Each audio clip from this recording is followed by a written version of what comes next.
저는 아들들을 키우고 있습니다. 그러다 보니까 저희 집에, 저희 가정에서는 제 아내만 유일하게 여성입니다. 제가 보니까 저희 아이들이 남자아이라서 그런지 아니면 아빠인 저를 닮아서 그런지 조금은 무던한 느낌이 있습니다. 아무리 봐도 별로 걱정이 없고 단순하고 그냥 해맑게 늘 웃는 것 같습니다. 일전에 이런 일이 있었어요. 아이들이 좀 어릴 때 아내가 좀 일이 있어서 아침 일찍 나가게 되었습니다. 그래서 제가 아이들 옷을 입혀서 아이들 등교를 도운 적이 있습니다. 저는 그냥 아내가 옷을 꺼내 놓은 대로, 문고리에 걸린 대로 아이들에게 입히고 학교에 보냈습니다. 근데 아이들이 학교에서 하교하고 나서 집에 돌아오고 나서 아내가 난리가 난 겁니다. 왠지 아세요? 제가 거꾸로 큰아이 옷을 작은아이한테 입히고 작은아이 옷을 큰아이에게 입힌 겁니다. 참고로 저희 아이들은 5살 차이가 납니다. 큰애를 보니까 쫄티를 입고 있는 거예요. 작은애는 힙합이 된 겁니다. 근데 더 충격적인 것은 저희 집의 남자들은 그 사실을 다 몰랐다는 겁니다. 제가 교회에서 성도님들 섬기다 보니까 성도님들 각자에게 있는 어떤 성격이나 스타일이 다 있는 것 같습니다. 그리고 사역하실 때도 또 성도님들과 관계하실 때도 그 성격대로 또 그 스타일대로 다 하시는 것 같습니다. 그러니까 이런저런 다양한 분들이 모여서 그렇게 하나됨을 이루는 것 보면 성격이나 어떤 스타일 이런 것은 옳고 그름의 문제는 아니라는 생각을 합니다. 하지만 그렇다고 해서 모든 상황에서 나의 성격, 나의 스타일만 고집할 수는 없다는 생각도 듭니다. 때때로 우리는 어떤 상황 속에서 나는 좀 급한 성격이지만 좀 천천히 가야 될 때도 있고, 나는 좀 너그럽고 좀 차분하지만 매우 단호하게 빨리 결정해야 될 때도 분명히 있는 것 같습니다. 특히 신앙생활 할 때가 그런 것 같아요. 신앙함이라는 것은 나의 뜻보다는 하나님의 뜻이 중요하고 그 뜻대로 살아가겠다는 의지의 표현일 텐데, 그렇기 때문에 우리가 신앙생활 할 때는 어떤 상황과 환경에 따라서 하나님의 말씀을 따라서 참고 인내해야 될 때도 있고 좀 천천히 걸어가야 될 때도 있고, 또 어떤 경우에는 하나님의 말씀이 그러하기 때문에 매우 단호하게 결단해야 될 때도 있는 것 같습니다. 신앙에는 성격이 그렇게 중요한 것 같지는 않아요. 내 스타일을 고집할 수 있는 문제도 아닌 것 같습니다. 오늘 말씀이 그렇습니다. 이스라엘 백성들이 애굽에서 400년의 노예 생활을 하는데, 그렇다 보니까 이 수동성이라는 것이 그들의 몸에 좀 배어 있었겠죠. 하나님은 매우 적극적이고 단호한 결단을 오늘 이스라엘 백성들에게 요구하고 계십니다. 그 이유는 무엇일까요? 오늘 본문의 배경은 이스라엘 백성들이 출애굽한 뒤에 광야에 40년의 시간을 보낸 뒤 이제 약속의 땅인 가나안 땅에 입성하기 직전의 상황입니다. 오늘 본문 말씀인 신명기는 모세를 통해 선포된 설교인데, 이제 약속의 땅에 가기 전에 모세가 이스라엘 백성들에게 하는 마지막 고별 설교라고 이렇게 이해하면 될 것 같습니다. 이 설교를 한마디로 요약한다면 약속의 땅 가나안 땅에서 어떻게 살아야 하는가입니다. 그냥 이전처럼 살아오던 대로 살아도 될까요? 아니면 가나안 땅이기 때문에 전혀 다른 삶을 하나님이 요구하고 계실까요? 오늘 설교에서는 이스라엘 백성들이 약속의 땅인 가나안 땅에서 도대체 무엇을 지키며 살아야 하는지를 생각해 보고자 합니다. 그리고 이 말씀이 오늘 저와 여러분의 삶에 어떻게 적용되어지고 실천되어야 하는지를 우리가 묵상해 보고 싶습니다. 쉬운 이해를 위해서 이스라엘이 가나안에 가서 절대 하지 말아야 할 것 한 가지와 절대 지켜야 할 것 한 가지, 이 두 가지 측면에서 오늘 설교 말씀을 여러분과 함께 나누도록 하겠습니다. 첫 번째입니다. 이스라엘 백성들이 가나안 땅에 가서 절대 하지 말아야 하는 것은 무슨 일이든지 자기의 소견대로 일을 결정하면 안 된다는 사실입니다. 이 말은 곧 하나님의 말씀만을 따라서 살아가야 한다는 의미일 것입니다. 오늘 본문 제일 마지막 절인 8절 말씀을 우리 같이 한번 읽어보도록 하겠습니다. 시작. 우리가 오늘 여기에서는 각기 소견대로 하였거니와 너희가 거기에서는 그렇게 하지 말지니라. 아멘. 오늘 설교 제목을 제가 이 구절에서 뽑았는데, 이스라엘 백성들이 여기에서는 각기 소견대로 행하였습니다. 그러니까 여기까지 오는 동안은 이스라엘 백성들이 자기 생각대로 한 겁니다. 내가 보고 내가 생각해보고 내가 판단하면서 그렇게 한 걸음 한 걸음 온 겁니다. 근데 그 삶의 문제는 뭐냐면 하나님의 뜻이 성취된다 할지라도 이 기준점이 나에게 있기 때문에 내가 좀 힘들고 내 계획대로 이루어지지 않으면 불평이 나오는 겁니다. 불만족이 표출되었던 겁니다. 하나님은 이러한 모습을 결코 기뻐하시지 않았습니다. 이것이 이스라엘 백성들이 광야에서 40년 동안의 시간을 보냈던 이유이기도 합니다. 신명기 1장 2절을 보면 이스라엘 백성들이 걸어온 길이 10하루길이라고 표현합니다. 그러니까 실제 누군가는 11일 만에 올 수 있었던 거리였습니다. 그런데 이스라엘 백성들은 그 길이 무려 40년이 걸렸던 겁니다. 나의 소견이 아니라 하나님의 말씀에 순종하고 충성할 수 있는 훈련이 필요했기 때문입니다. 이스라엘 백성들에게 있어서 광야는 무척 힘든 곳이고 어려운 곳이었지만 자기의 소견이 아니라 하나님의 말씀을 따를 때 더 아름다운 결과가 나타난다는 것을 확인하고 또 확인하는 그런 훈련의 시간이었던 것입니다. 그리고 이제 이스라엘은 약속의 땅인 가나안 땅 입성을 앞에 두고 그 훈련의 결과를 보여주어야 할 때가 된 것입니다. 이제 가나안 땅에서는 실전입니다. 훈련받았던 그대로 이스라엘 백성들이 살아가면 되는 것입니다. 하지만 여러분, 이스라엘 백성들이 도착할 가나안 땅이 비록 약속의 땅이기는 하지만 그 땅이 하나님의 말씀에 순종하기에 굉장히 아름다운 환경으로 이루어진 장소는 아니었습니다. 오히려 그곳은 그 가나안에 살고 있었던 원주민들이 있었는데 그들이 이미 형성해 놓은 이방 신들을 섬기는 문화가 가득한 곳이었습니다. 오늘 본문의 2절, 3절 말씀을 한번 보시겠습니다. 이 말씀도 같이 한번 읽어보겠습니다. 시작. 저희가 쫓아낼 민족들이 그들의 신들을 섬기는 곳은 높은 산이든지 작은 산이든지 푸른 나무 아래든지 막론하고 그 모든 곳을 너희가 마땅히 파멸하며 그 제단을 헐며 주상을 깨트리며 아세라상을 불사르고 또 그 조각한 신상들을 찍어 그 이름을 그곳에서 멸하라. 아멘. 그러니까 이 땅은 싸워야 할 대상들이 너무나 많았습니다. 가나안의 종교는 굉장히 실용적인 종교였습니다. 이들이 주로 섬겼던 신이 바알과 아세라였는데 이 종교는 지난 몇 주 동안 좀 살펴본 것처럼 풍요의 종교였습니다. 그러니까 이 바알과 아세라 앞에는 나아가서 그냥 놀면 됩니다. 쾌락을 즐기기만 하면 그들의 신이 아름다운 많은 것들을, 풍요로움을 제공해 줄 것이다. 이것이 이 종교의 교리였습니다. 이런 면에서 본다면 이스라엘 백성들에게 있어서 바알과 아세라는 충분히 매력적이었습니다. 하나님을 섬긴다는 것은 그 율법의 말씀을 하나하나 지켜야 하고 뭔가 구속된다는 그런 느낌이 많이 있었는데 충성과 헌신, 섬김 이런 것이 많이 요청되었는데 바알과 아세라는 그런 게 없지 않습니까? 놀면 되는데 즐기기만 하면 복을 준다는데 누가 유혹이 되지 않았겠습니까? 이것은 끊임없이 이 가나안 땅에서 이스라엘 백성들에게 시험과 유혹이 되었고 우리가 엘리야에 대한 말씀을 살펴본 것처럼 엘리야 시대에는 이스라엘 전역이 바알과 아세라를 섬기는 그런 타락으로 빠져버리기도 했습니다. 하나님은 이 모든 것을 미리 알고 계셨던 것이에요. 그렇기 때문에 약속의 땅인 가나안 땅에 가기 전에 너무나 분명히 말씀하고 있습니다. 뭐라고요?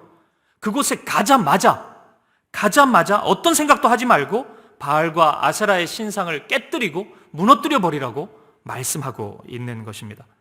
이스라엘 백성들이 만약 가나안 땅에 가서 그냥 그거 그대로 두면서 구경도 하고 그냥 머물고 얘기도 듣고 여기는 이런 종교가 있구나 이런 식으로 하루하루 머물러 있었다면 어떤 일이 벌어지겠습니까? 얼마 지나지 않아서 그 바알과 아세라 종교는 보암직도 하고 먹음직도 하고 지혜롭게 할 만큼 탐스럽게 다가왔을 것입니다. 하나님은 그것을 알고 계셨던 거예요. 그래서 가자마자 즉시로 그 일을 행하라고 말씀하고 있는 것입니다. 생각하지 말고 그것을 눈앞에서 치워버리라고 말씀하고 있는 거예요. 우리가 잘 아는 그 종교개혁자 루터의 이야기가 있지 않습니까? 새가 내 머리 위로 지나가는 것은 어떻게 할 수 없지만 내 머리에 둥지 트게 하는 것은 내가 막을 수 있다. 이 고백은 우리의 신앙생활에 정확히 들어맞는 것 같습니다. 어떤 생각이 찾아오는 것을 우리는 막을 수 없죠. 하지만 그 생각이 내 마음 중심에 자리하는 것은 내가 허락한 것입니다. 내가 마음을 열어주었기 때문에 그 생각이 나의 주인이 되어 있는 것입니다. 따라서 여러분, 시험을 이기는 최고의 순간이 있습니다. 그것은 그 시험이 나에게 다가왔을 때, 바로 그 순간입니다. 그 순간 우리는 물리칠 수 있는 가장 적절한 시간이라는 것이에요. 술에 대한 연약함이 있는 사람이 그 술에 대한 유혹을 이길 수 있는 길은 뭐겠어요? 술집에 안 가는 겁니다. 근데 거기 가고 술이 막 앞에 놓여져 있고 술 마시는 사람들이 주위에 다 포진하고 있는데, 내가 이겨야 되는데, 저 사람은 마시지만 나는 안 마셔야 되는데 되게 맛있겠다 막 이러면서 계속 그 앞에서 중얼중얼 하면서 다짐하고 있는 것은, 그것은 아무런 힘이 없죠. 그냥 마시겠다는 의지입니다. 거기 갔잖아요. 똑같습니다. 그 문 앞에서 거절하는 것이 가장 탁월한 방법이라는 것입니다. 만약 이스라엘이 그냥 그렇게 우유부단하게 행동하면서 무슨 바알과 아세라 우리가 세웠습니까? 그냥 원래 있었던 거잖아요. 그냥 그렇게 하루 이틀 지나고 동반자로 살고 차일피일 하나님의 말씀을 미루어 가다 보면 이스라엘 백성들은 어느 순간 두 마음을 가지게 된다는 것입니다. 그 두 마음은 무엇입니까? 하나님도 섬기고 바알과 아세라도 사랑하는 것입니다. 섬기는 것입니다. 누군가는 질문할 수도 있겠죠. 그럼 둘 다 잘 섬기면 되지 않습니까? 바알도 잘 섬기고 하나님도 이전처럼 잘 섬기면 되지 않습니까? 물을 수도 있겠죠. 하지만 여러분, 그럴 수는 없습니다. 우리 하나님은 그 모습이 나를, 하나님을 예배하지 않는 것과 똑같이 보시기 때문입니다. 창세기 4장을 보면 인류 최초의 예배의 모습이 나옵니다. 아담의 아들들인 가인과 아벨이 하나님께 예배합니다. 가인은 농사하는 자였기 때문에 땅의 소산으로 제물을 삼아 하나님을 예배하고, 아벨은 양을 치는 사람이었기 때문에 양의 첫 새끼와 기름을 제물로 삼아서 하나님을 예배합니다. 근데 뜻밖의 일이 일어나요. 하나님이 아벨의 예배는 받으시는데 가인의 예배는 받지 않으십니다. 그 이유가 참 궁금하죠. 근데 성경은 그 이유에 대해 설명을 해주지 않습니다. 창세기에는 그 이유가 없어요. 그냥 받지 않으셨다고만 나옵니다.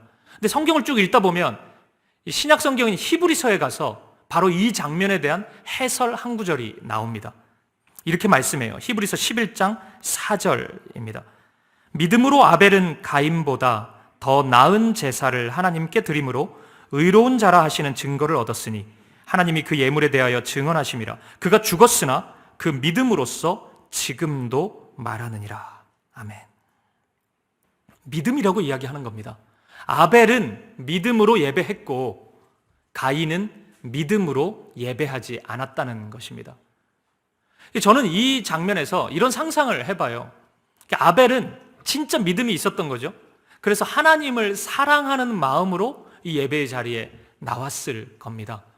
그리고 자신의 그 양의 첫 새끼를 드릴 때도 그것만 하나님 것이라는 고백이 아니라 나의 모든 것이 하나님께로부터 온 것이라는 그 감사의 마음을 가지고 하나님을 예배했을 것입니다. 근데 가인은 그렇게 하지 않았을 것 같아요. 매우 귀찮아하고 불편해하고 형식적으로 하나님을 예배했을 것입니다. 하나님은 우리의 예배를 기다리시죠. 그리고 기뻐하십니다. 그런데 여러분, 하나님에게 있어서 예배가 무슨 애착 인형 같은 겁니까? 예배 여기 있습니다 하고 툭 던져주면 하나님이 막 좋아하고 설레어하고 너무 기쁘다, 예배 드려줘서 너무 고맙다, 하나님이 그렇게 반응하시는 분이십니까? 하나님은 예배 받기에 합당한 분이십니다. 그리고 우리의 예배를 보실 때 우리의 중심을 받기 원하시는 분이십니다. 다시 창세기 4장 말씀을 이 믿음의 관점으로 읽다 보면은 굉장히 독특한 표현이, 흥미로운 표현이 나옵니다. 창세기 4장 4절 5절 말씀을 한번 보세요. 우리가 좀 집중해서 유심히 한번 이 말씀을 같이 한번 읽어보겠습니다. 시작. 아벨은 자기의 양의 첫 새끼와 기름으로 드렸더니 여호와께서 아벨과 그의 제물은 받으셨으나 가인과 그의 제물은 받지 아니하신지라. 가인이 몹시 분하여 안색이 변하니. 아멘. 잘 보십시오. 하나님이 아벨의 제물은 받으시고 가인의 제물은 받지 않으셨다, 그렇게 말씀하고 있지 않습니다. 하나를 덧붙이고 있잖아요. 아벨과 아벨의 제물, 그건 받으셨어요. 그리고 가인과 가인의 재물을 받지 않으셨습니다. 그러니까 우리 하나님은 재물만 받으려고 하셨던 것이 아닙니다. 그들의 행위만 받으려고 하셨던 것이 아니에요. 우리 하나님은 그들의 마음이 훨씬 더 중요한 분이셨습니다. 우리 하나님이 돈이 없습니까? 그래서 돈을 가져오라고 하는 겁니까? 우리 하나님이 수금하는 분이십니까? 우리 하나님이 우리의 마음도 없는 그런 행위들을 기뻐하실 분이십니까? 그렇지 않겠죠. 성경에 보면 이스라엘 백성들의 정체성을 위해서 할례를 하라고 하는데 성경에 한결같이 계속 반복하는 표현이 마음의 할례입니다. 그러니까 할례만 하면 됐는데 하나님은 계속 마음의 할례를 말씀하세요. 할례만 한다는 것으로 끝나는 게 아니고 그 할례가 향하고 있는 그 무엇을 마음에 새기기를 하나님은 원하셨던 것입니다. 하나님은 그들의 마음을 원하신 것이에요. 많은 헌금을 드린 사람보다 과부의 2렙돈을 칭찬하시고 기뻐하셨던 예수님의 말씀, 예수님의 모습을 여러분 기억하십시오. 따라서 여러분, 오늘 우리가 우리의 마음과 우리의 힘을 과하게 신뢰하지 않아야 합니다. 우리의 마음은 상황과 환경에 따라서 얼마든지 변할 수 있습니다. 진심이라는 것만큼 확인하기 힘든 것이 없는 것이에요.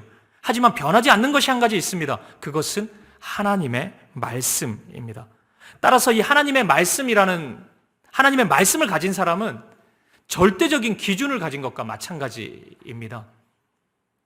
그러니까 마치 악기를 다룰 때 이 기준이라는 게 이 튜닝을 하는 거잖아요. 그러니까 음이 정확히 맞았을 때 그 악기 연주의 행위가 아름답게 나타날 수 있죠. 말씀을 가진 자의 삶이 마치 이렇습니다. 한 걸음 한 걸음이 아름답게 앞으로 나아갈 수 있는 것이에요.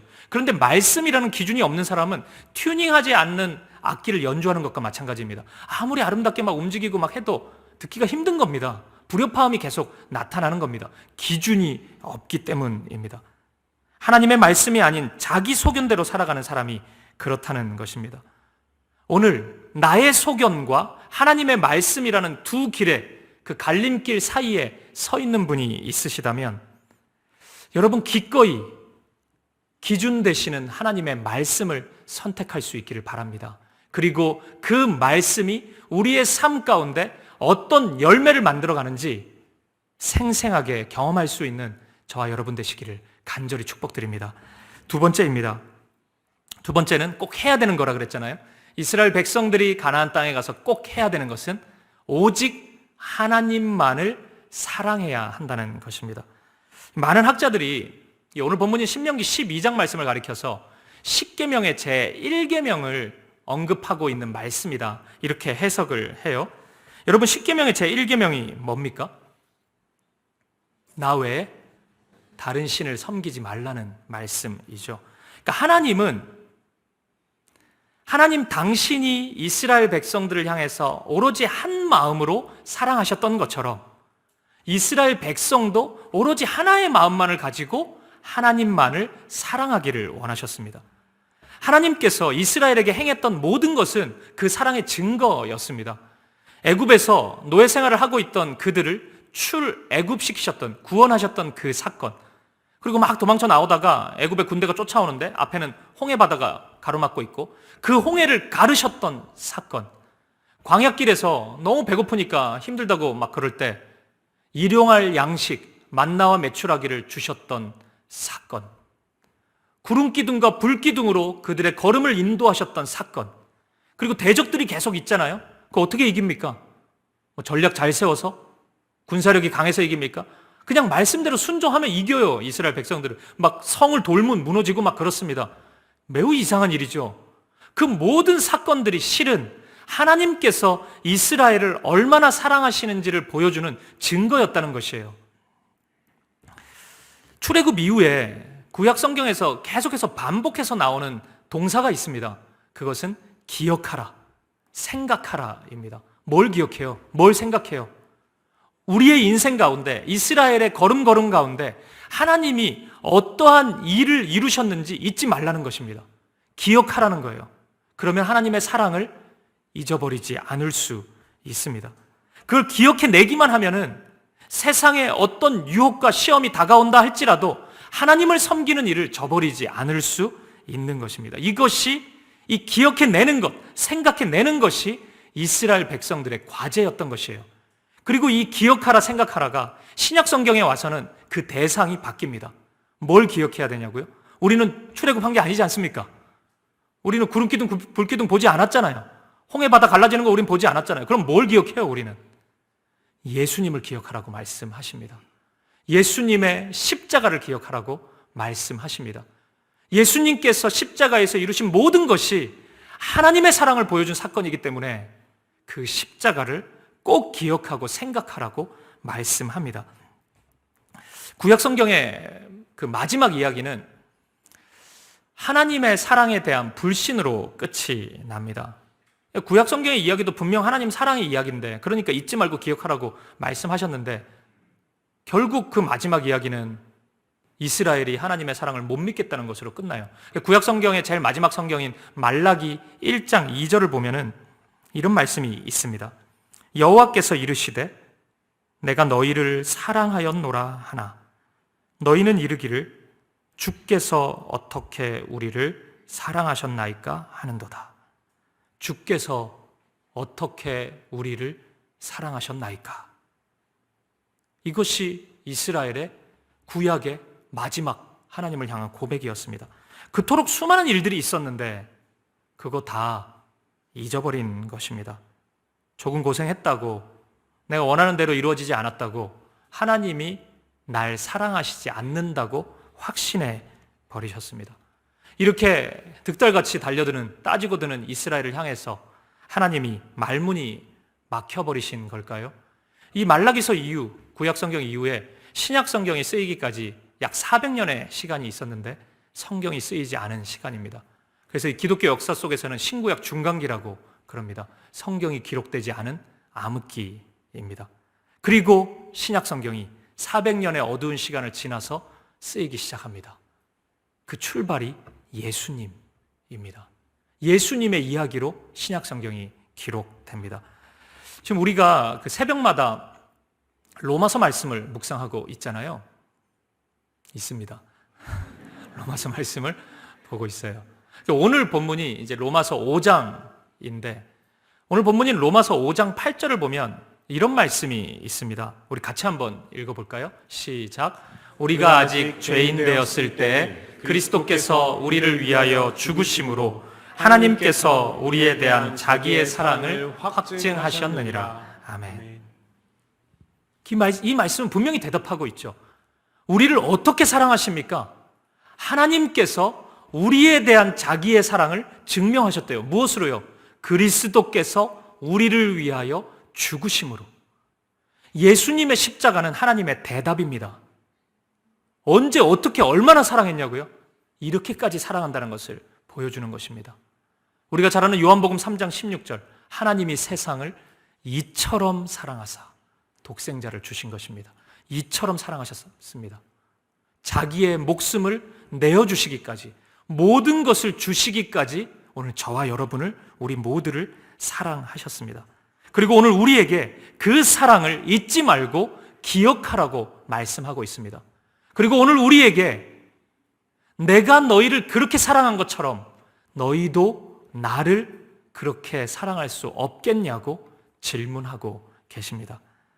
오늘 이스라엘 백성들처럼 세상과 하나님 사이에서 우왕좌왕하고 계시는 분이 있으십니까? 오늘 나를 사랑하셔서 나의 죄를 대신해서 십자가에 죽으신 예수님을 기억하십시오.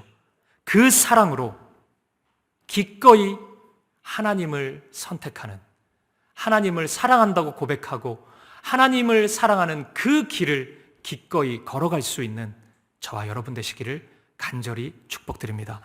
우리 말씀을 마무리하겠습니다. 오늘 본문 8절 말씀은 너무나 선명하게 이전의 우리와 오늘의 우리에 대한 차이를 우리에게 말씀해 주고 있습니다. 다시 오늘 본문 8절 말씀을 보시죠.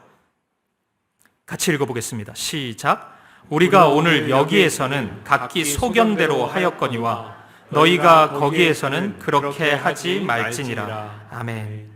이스라엘 백성들이 오늘 여기 지금까지는 내 생각대로 그냥 그렇게 살아왔습니다.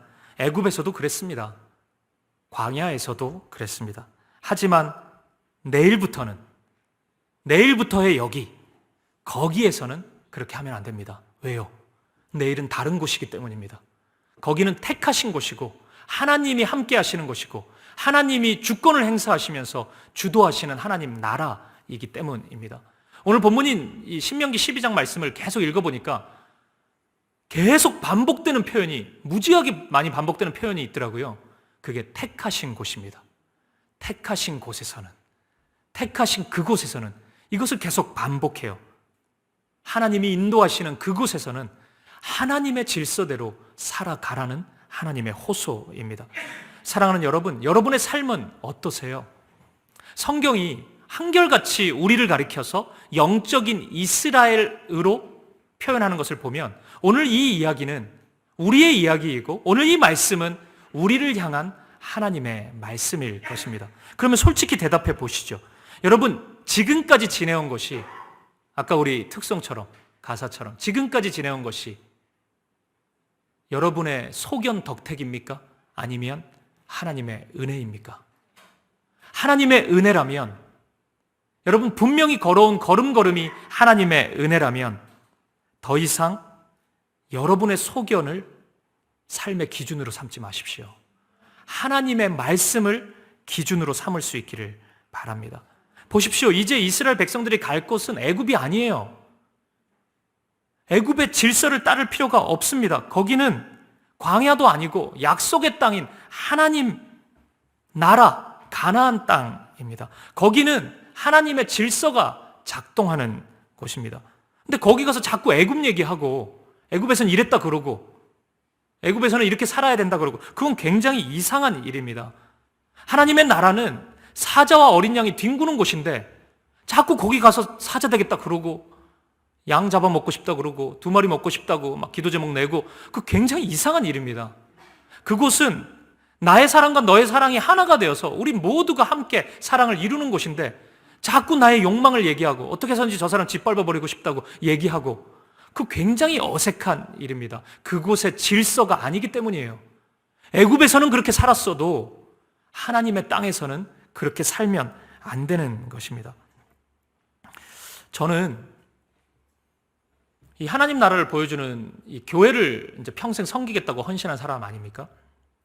근데 제 머릿속에 있는 교회에 대한 지식의 80% 90%는 어떤 교회론 책을 읽어가면서 쌓였던 게 아니라 교회 안에서 만났던 수많은 성도님들을 통해서 제가 교회를 배워왔습니다.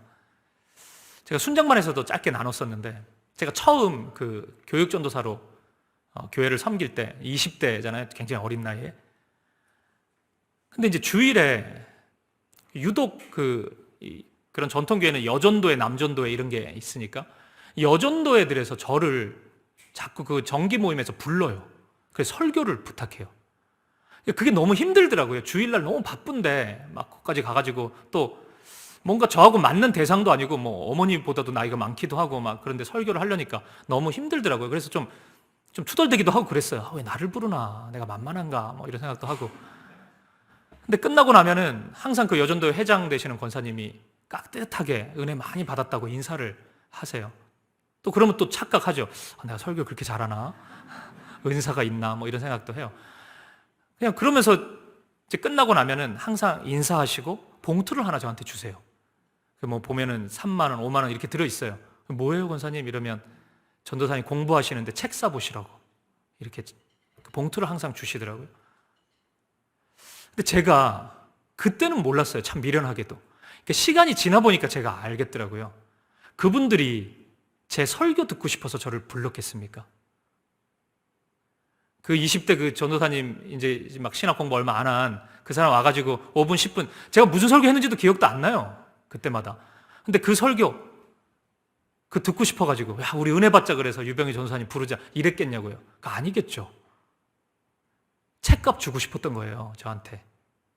공부하느라 힘들 텐데 책이라도 좀 사봤으면 좋겠는데 이 마음 가지고 있었던 거예요. 근데 그냥 주면은 자존심 상할 수도 있고 또 민망할 수도 있으니까 이게 또 20대 나이니까 그럴 수 있잖아요. 그러니까 뭐라도 하나 만들어 놓는 거예요. 설교라도 좀 해달라고 하고, 그것도 간곡히 부탁해요. 꼭 좀 해달라고 그러고, 가면은 또 깍듯하게 인사하시고. 제가 교회에 대해서 많이 배웠어요. 이분들은 이렇게 교회를 생각하고 이렇게 나라는 사역자를 생각해 주시는구나. 제가 이제 사역을 다 사임을 할 때 주말밖에 사역을 안 했으니까 뭐 교회에 대해서 제가 대단한 거 했겠습니까? 근데 그 추운 겨울에 권사님들 몇 분이 나오셔서 그 갓난아기 추운데 어떻게 하냐고 그 아이를 이렇게 안아주고, 우리 교회에서 너무 잘 섬겨주셔서 감사하다. 그러니까 이런 고백들이 저는 잊을 수가 없습니다. 사실 뭘 섬겼겠어요, 제가. 뭘 알고. 근데 너무 감사하다는 그 표현, 그런 것들이 이분들은 교회를 어떻게 생각하고 어떻게 사랑하시는지를 제가 배울 수 있었습니다. 이런 분들을 교회에서 만났는데 제가 교회에서 어떻게 함부로 할 수 있겠어요? 어떻게 목사랍시고 뭐 제 소견 얘기하고 이대로 하자고 그냥 퉁치고 이렇게 하기가 참 쉽지가 않아요. 교회가 그런 곳이 아니라는 확신이 들고, 그렇게 너무나 선명하게 교회가 어떤 곳인지 삶으로 보여주신 분들이 있다 보니까 교회에 대해서 태도가 달라지기 시작하더라고요. 저는 지난 한 주 동안 그 요한계시록에 있는 7교회 중에 마지막 교회인 라오디게아 교회를 많이 묵상했습니다. 제가 일전에 이 라오디게아 교회를 한번 나눈 적이 있는데 또 어떤 주제가 제가 떠올라서 한 번 더 설교하려고 생각까지도 했어요. 이 사람들은 겉으로 보면 굉장히 부유한 사람들이었는데 영적으로 너무 메마른 사람들이었습니다. 그러니까 육신의 결핍에 대해서는 너무 열심히 해요. 그러니까 그 결핍이 느껴지지 않을 정도로 빨리빨리 채워가요. 근데 영적인 결핍에 대해서는 너무 무지해요. 보지를 못해요. 영혼이 핍절하고 메말라 가고 있는데 느끼지를 못하는 사람들이었습니다. 한마디로 눈먼 자들이 모여있는 교회였습니다. 그 결과 이 라오디게아 교회 안에서 일어나는 일은 세상의 것과 크게 차이가 없었습니다.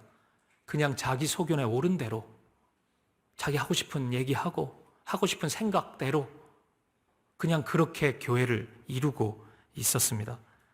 사랑하는 여러분, 저는 오늘 이 본문의 말씀을 저와 여러분의 삶에 그대로 적용해 볼 수 있었으면 좋겠습니다. 만약 오늘 여러분이 여러분의 삶을, 여러분의 가정을 기꺼이 하나님께 올려드렸다면, 나의 삶 가운데 하나님 나라가 임하기를 간절히 소망한다면, 그러면 여러분, 오늘 말씀처럼 그 자리에서 여러분이 하지 말아야 할 것이 있고 해야 될 것이 있습니다. 무엇이에요? 여러분의 소견대로 살아가면 안 됩니다.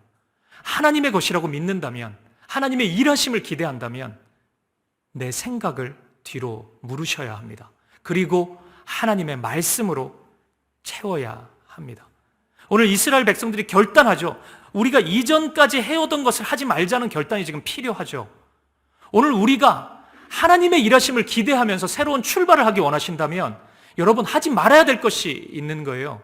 세상 사람들이 하듯이 그 생각으로, 그냥 인간적인 생각으로 하나님을 판단하고 사람들을 정죄하고 내가 가지고 있는 이 세상에 무엇을 과시하고 자랑하고 편법, 속임 이런 것들을 너무나 쉽게 행사하고 그것부터 하지 않아야 하는 것입니다. 그래야 가나안이 되는 것이에요. 그래야 하나님이 일하기 시작하는 것입니다. 그리고 그것 대신에 그 나의 소견 다 치워버리고 그 자리에 하나님의 말씀으로 채우는 것입니다. 그거 해야 되는 거예요.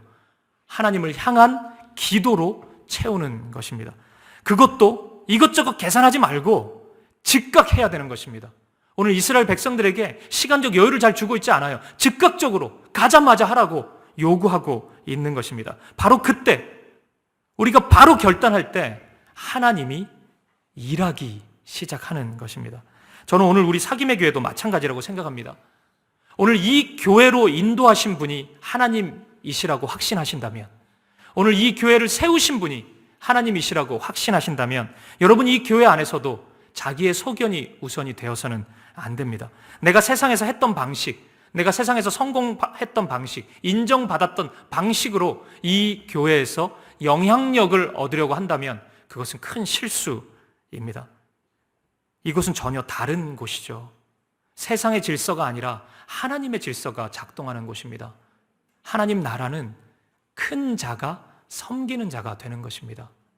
오늘 우리가 이 교회 안에서 겸손히 하나님의 말씀만을 구하고 그것을 채우고 하나님의 말씀에 순종한다면 이 교회 안에, 사귐의 교회 안에 일어나는 모든 일들이 하나님 나라의 일들이 나타나게 될 것입니다. 사랑하는 여러분, 이번 한 주의 삶도 또 시작되었습니다. 똑같아 보이지만 전혀 다른 새로운 한 주이죠. 이 한 주의 삶이, 아니 여러분의 남아있는 모든 삶이 오늘 신명기 12장 말씀이 우리에게 요구하고 있는 것처럼 내 소견대로 행했던 여기가 아니라 하나님의 말씀에 순종하는 그곳, 거기가 될 수 있기를 우리 주님의 이름으로 간절히 축복드립니다.